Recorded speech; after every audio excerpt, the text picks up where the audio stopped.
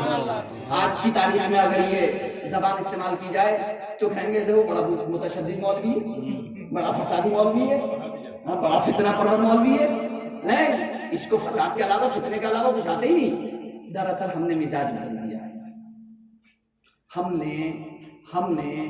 ہم نے اپنے دشمنوں سے تو رشتہ ناتا موت جیت سب بند کر لی ہے، مگر رسول اللہ کے دشمنوں سے آنکھ میں چوری کرتے ہیں۔ آپ میں سے یا مجھ میں سے کون ہے کہ جو اپنے دشمن سے ملتا ہو؟ بتا دو ایک مرتبہ سینے پہ ہاتھ رکھ کے خدا کی قسم، اگر آپ کا کوئی دشمن ہو تو چھوڑو اسے، تو چھوڑو، سمیانے چھوٹ جاتے ہیں، میکے چھوٹ جاتے ہیں، سسرالیں چھوٹ جاتی ہیں، رشتہ داریاں چھوٹ جاتی ہیں اگر دشمن سے مل لیا تو۔ بیٹیوں کو طلاق دے دی جاتی ہے، بیٹوں سے چھڑوا دیا جاتا ہے، دامادوں کو روک لیا جاتا ہے، مگر رسول اللہ کے دشمن مطلب کوئی حیثیت ہی نہیں، اس کے ساتھ کھانا بھی، اس کے ساتھ پینا بھی، اس کے ساتھ بیٹھنا بھی، اس کے ساتھ رشتہ داری بھی، ارے صاحب وہ بھی تو عالم ہے، ارے صاحب وہ بھی تو، ارے صاحب وہ بھی تو، ارے صاحب وہ بھی تو، ارے صاحب وہ بھی تو، ارے صاحب کیا، ارے صاحب لگا رکھیے، کیا ہے یہ سب؟ اتنا ایمانی رشتہ کمزور ہو گیا ہے، اتنا ایمانی رشتہ کمزور ہو گیا ہے۔ میں اگر آپ کو حقیقت بتاؤں تو رامپور کی سرزمین پر اگر آج اس طرح کی کوئی گفتگو کرتا ہے، تقریر کرتا ہے نا، تو اسے محض بریلوی کہہ کر کے چھوڑ دیا جاتا ہے، جبکہ میں نے جتنی گفتگو کی ہے رامپور کے علماء کی زبانی کی ہے۔ اور جناب یہ وہ وقت ہے جس میں اس وقت موجود لوگوں میں سے کوئی بھی موجود نہیں تھا، بلکہ ہم تو چھوڑو ہمارے دادا بھی موجود نہیں تھے، کیونکہ 120 سال پہلے کی۔